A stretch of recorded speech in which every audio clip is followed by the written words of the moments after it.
चीन के 3 इलाके इस वक्त पाकिस्तान से ज्यादा सैलाब की जद में हैं। ये इलाके चीन के जनूब मगरिब में वाक़या हैं। चीन के एक इलाके में 165.1 मिलीमीटर बारिश रिकॉर्ड हुई 24 घंटों में और ये इलाका सियाहती इलाका है और यहाँ एक साल में 70 लाख से ज्यादा सियाहत सैर तफरी के लिए आते हैं। ये भी बुरी तरह सैलाब से मुतासिर हुआ, लेकिन आप चीन का कमाल देखें। हुकूमत ने एक रात में 45,000 से ज्यादा अफराद को सैलाब ज़दा इलाके से निकाला और महफूज मुकाम पर पहुंचाया और इनको कपड़े अदोयात भी फराहम किए और किसी किस्म की अमदाद की अपील भी नहीं की। और इस सारे ऑपरेशन में किसी किस्म का कोई जानी नुकसान भी नहीं हुआ। और जबकि इसके बरअक्स हमारे मुल्क का 30% हिस्सा पानी में डूबा हुआ है।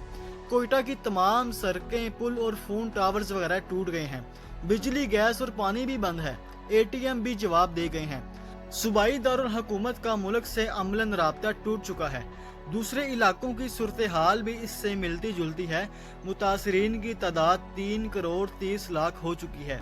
ये गिलगित बल्तिस्तान से लेकर ग्वादर तक आसमान की तरफ देख रहे हैं और चिल्ला रहे हैं। सवाल ये है कि चाहे चीन हो, ईरान हो, तुर्की हो, अफ्रीका हो या जापान हो, सैलाब, जलजिले, आफते वहाँ भी आते हैं और ये अपने लोगों को बचा भी लेते हैं और दूसरों की मदद के बगैर इन्हें बहाल भी कर लेते हैं।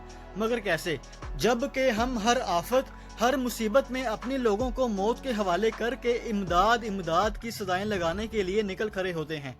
हम इसे भी भीख का बहाना बना लेते हैं। क्यों? दूसरे मुल्कों की अवाम कोई सुपर पावर है, कोई सुपर ह्यूमन है, या हम कोई इंसानों की पस्त तरीन शक्ल हैं?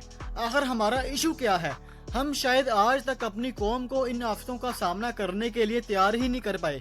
आग लग जाए, तूफान आ जाए, जलजिले आ जाए, सैलाब आ जाए, हम में से किसी शख्स को इनसे निपटना नहीं आता और हुकूमत ने भी आज तक इन आफतों से निपटने के लिए कागजी कार्रवाई के अलावा कुछ किया ही नहीं है।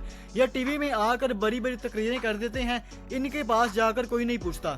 हम क्यों हर बार हर आफत में इमदादी कैंप लगाकर बैठ जाते हैं? क्या ये सब कुछ हम पहले से मैनेज नहीं कर सकते? हर साल सैलाब आते हैं, बारिशें होती हैं, तो क्यों हम पहले से सब मैनेज नहीं कर पाते? क्यों हर साल महकमा मौसमियात पहले से वार्निंग जारी करते हैं, तो क्यों हमारी हुकूमतें अपने ढीठपन का मुजाहरा करती हैं और इन आफतों से पहले कोई प्रॉपर शेड्यूल्स या इंतजामात नहीं करती? क्या ये सब करना हमारी हुकूमतों का फर्ज नहीं है? हर साल नुकसान होता है। एक अंदाजे के मुताबिक इस साल जो मुल्क को नुकसान हुआ है वो $4 अरब का नुकसान है। 1,000 से ज्यादा जाने गई हैं, 6 लाख से ज्यादा घर तबाह हुए हैं, 10 लाख से ज्यादा मवेशी सैलाब में बह गए हैं। अब इस सैलाब के बाद महंगाई अपनी बुलंद तरीन सतह पर पहुंच जाएगी। हर चीज महंगी होगी और इसमें कसूर किसका है? हमारी हुकूमतों को बस अपनी सीट्स बचाने के अलावा, एक दूसरे पर इल्जाम लगाने के अलावा कुछ नहीं आता। अवाम की इनको कुछ परवाह ही नहीं है, सब अपने पेट के पीछे लगे हुए हैं।